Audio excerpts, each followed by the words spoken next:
Hello friends, welcome to quick revision point. My name is Raksha Srivastava. Friends, आज हम UGC NET paper first के important question को discuss करेंगे, जो कि फ्रेंड एग्जाम के लिए इंपॉर्टेंट है। तो स्टार्ट करते हैं। फर्स्ट क्वेश्चन है, निम्नांकित में से कौन से प्रभावी संप्रेषण में बाधक तत्व हैं? फर्स्ट है भौतिक शोर, सेकंड है शब्दार्थ संबंधी शोर, थर्ड है मनोवैज्ञानिक शोर एंड फोर्थ है गैर शब्दार्थिक शोर। तो कौन से प्रभावी संप्रेषण में बाधक है?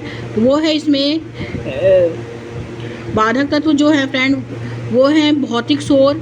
भौतिक शोर जो है वो प्रभावी संप्रेषण के लिए बाधक है। शब्दार्थ संबंधी शोर भी बाधक है। मनोवैज्ञानिक शोर भी क्या है? बाधक है। ओके, लेकिन गैर शब्दार्थिक शोर जो है ये नहीं होगा। तो बाधक तत्व फर्स्ट, सेकंड और थर्ड, इसमें राइट आंसर हो जाएगा। तो करेक्ट आंसर बी हो जाएगा। ये यूजीसी नेट 2019 में पूछा गया क्वेश्चन है।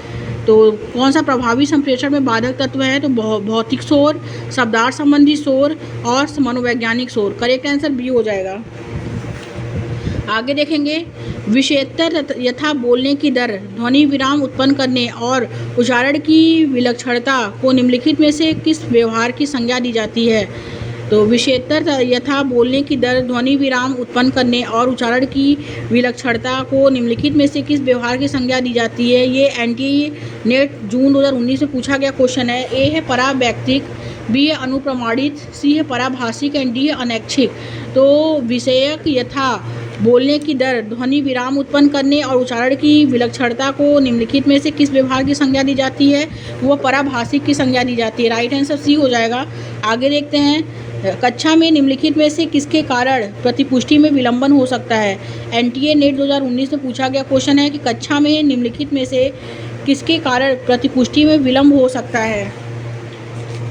ए है प्रौद्योगिकी का उपयोग, बी है विस्तारित संप्रेषण, सी है शब्दार्थ शोर एंड डी है प्रतिभागी वातावरण। तो राइट आंसर सी हो जाएगा, शब्दार्थ शोर। आगे देखेंगे, सादृश्य संप्रेषण में से विषय वस्तु को क्या माना जाता है? एनटीए नेट जून 2019 में पूछा गया क्वेश्चन है, सादृश्य संप्रेषण में से विषय वस्तु को क्या माना जाता है? तो ए है अभिसारी, बी है स्थिर, सी है भौतिक एंड डी है अलौकिक। तो सादृश्य संप्रेषण में विषय वस्तु को जो माना जाता है वो स्थिर माना जाता है। राइट आंसर बी हो जाएगा। आगे देखते हैं, इन्हें सुमेलित कीजिए। संप्रेषण के तत्व एंड प्रक्रम भाग का जो है वो क्या है? संप्रेषण के तत्व एवं प्रक्रम भाग का वितरण। संप्रेषक जो होते हैं वो होते हैं संवेदी अंग। ए का जो हो जाएगा फ्रेंड वो हो जाएगा 4। और आग्राहक जो होते हैं वो होते हैं मस्तिष्क, बी का फर्स्ट। और सी जो है संदेश जो होते हैं वो है वैद्युत चुंबकीय आवेग, सी का सेकंड।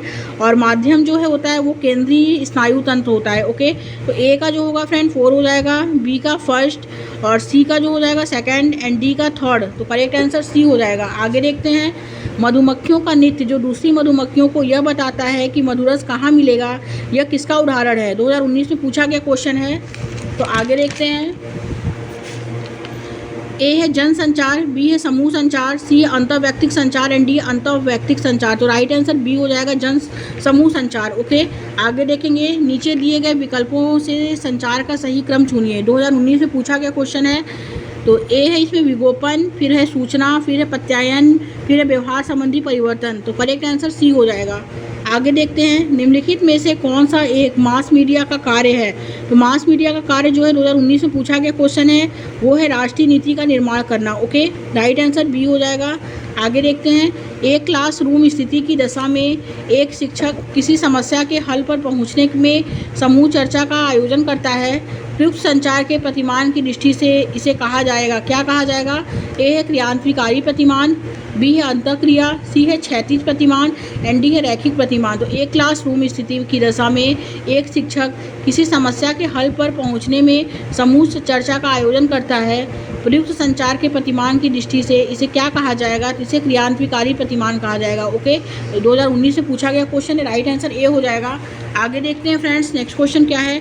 आज का मीडिया समाज जो है समाजीकरण की मुख्यतः क्या है?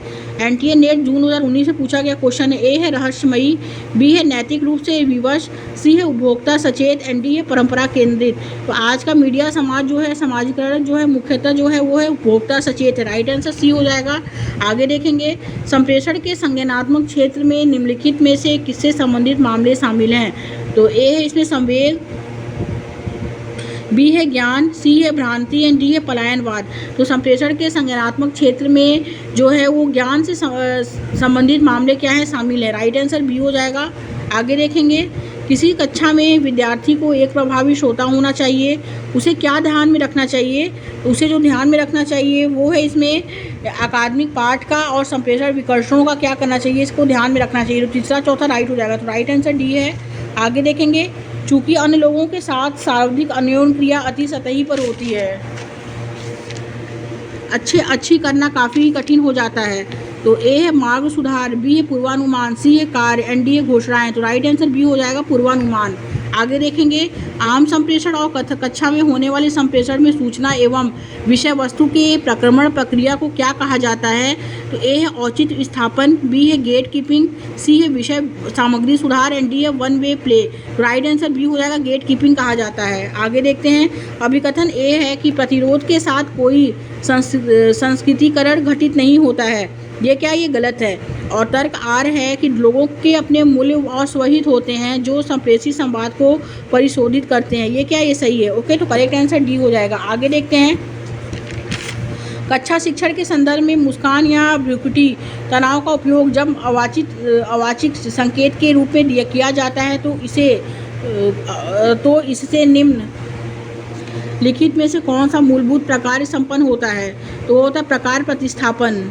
राइट आंसर सी हो जाएगा। आगे देखते हैं, नीचे दो सेट दिए गए हैं जिसमें सेट फर्स्ट में संप्रेषण में संलिप्त श्रोता के प्रकार का उल्लेख है, जबकि सेट सेकंड में उसकी विशेषता दी हुई है। ओके, तो करेक्ट आंसर जो होगा इसमें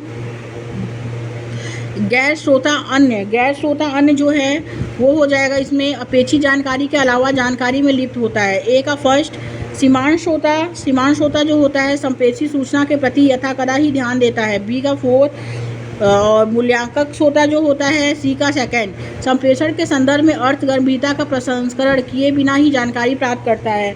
एंड सक्रिय श्रोता जो होता है वो निहितार्थ को समझने की दृष्टि से सूचना परखता है। ओके, तो करेक्ट आंसर जो होगा फ्रेंड वो डी हो जाएगा इसमें। आगे देखेंगे, अवाचिक संप्रेषण मुख्यतः किस प्रकार का होता है? अवाचिक संप्रेषण ए है इसमें यांत्रिक, बी है समावयवी, सी है असंरक्षित एंड डी है संरक्षित। तो राइट आंसर जो होगा वो सी हो जाएगा, असंरक्षित होता है। ओके, नेक्स्ट क्वेश्चन देखेंगे, एक अच्छे संप्रेषणकर्ता को निम्नलिखित में से किस सिद्धांत का अनुसरण करना चाहिए? तो फर्स्ट है उसे संगठित रहना चाहिए, ये करेक्ट है। एंड उसे माध्यम से सामंजस्य स्थापित करना चाहिए, ये भी करेक्ट है। एंड फिफ्थ उसे कहानी कहने की विधा को वरीयता देनी चाहिए, ये भी करेक्ट है। तो पहला, चौथा और पांचवा राइट आंसर हो जाएगा। तो करेक्ट आंसर जो होगा फ्रेंड वो डी हो जाएगा। आगे देखते हैं, निम्नलिखित में से किन तत्वों को कक्षा में अच्छे संप्रेषण के लिए अपनाना चाहिए? तो फर्स्ट है इसमें मूर्तता, सेकंड है शिष्टाचार एंड फोर्थ है सुसंगति। राइट आंसर सी हो जाएगा। आगे देखेंगे, कक्षागत परिस्थिति में संप्रेषण करते समय निम्नलिखित में से कौन से जो है उपागमों को सर्वाधिक उपयुक्त माना जाता है? तो वो है तदनुभूतिक एवं प्रयोजनवादी उपागम। राइट आंसर डी हो जाएगा। आगे देखते हैं, निम्नलिखित में से कौन संप्रेषण के पराभाषिक कहलाते हैं? तो फर्स्ट है ध्वनि का उतार चढ़ाव, फिर है विरामों का उपयोग, फिर है इसमें वाणी दर और प्रबलता। पहला, चौथा, पांचवा राइट आंसर हो जाएगा। तो करेक्ट आंसर डी हो जाएगा फ्रेंड्स। आगे देखेंगे, कक्षागत अनुदेशन के अंतर्गत संप्रेषण की प्रभाविता को निम्नलिखित में से कौन सा महत्वपूर्ण रूप से प्रभावित करेगा? तो ए है इसमें शिक्षक का विषय संबंधी ज्ञान, बी है शिक्षक की अकादमिक बुद्धिमत्ता और व्यक्तित्व संबंधी विशेषताएं, सी है शिक्षण कार्य की क्रियान्विति के समय शिक्षक द्वारा वरीयता की दी गई शैली, एंड डी है प्रस्तुतिकरण के समय शिक्षक द्वारा प्रयुक्त शिक्षण उपकरण।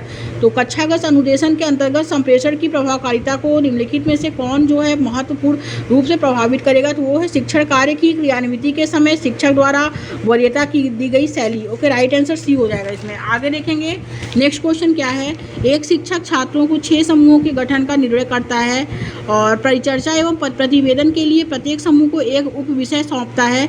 इसके बारे में किसी प्रकार का संप्रेषण प्रतिमान उसकी रणनीति का उत्कृष्ट ढंग से वर्णन करता है, वो क्या है? वो क्रियान्वित परक प्रतिमान है। राइट आंसर इसमें डी हो जाएगा। आगे देखेंगे, नेक्स्ट लास्ट क्वेश्चन है, प्रभावी आग्राही संप्रेषण जो लिखित या वाचिका रूप से में हो, इसके लिए प्रभावी निर्धारक निम्नलिखित में से कौन सा है? तो प्रभावी आग्राही संप्रेषण जो लिखित या वाचिका रूप में हो, इसके लिए प्रभावी निर्धारक जो है वो कौन सा है? वो है मैं संदेश वाला। ओके, राइट आंसर डी हो जाएगा। Thank you friends.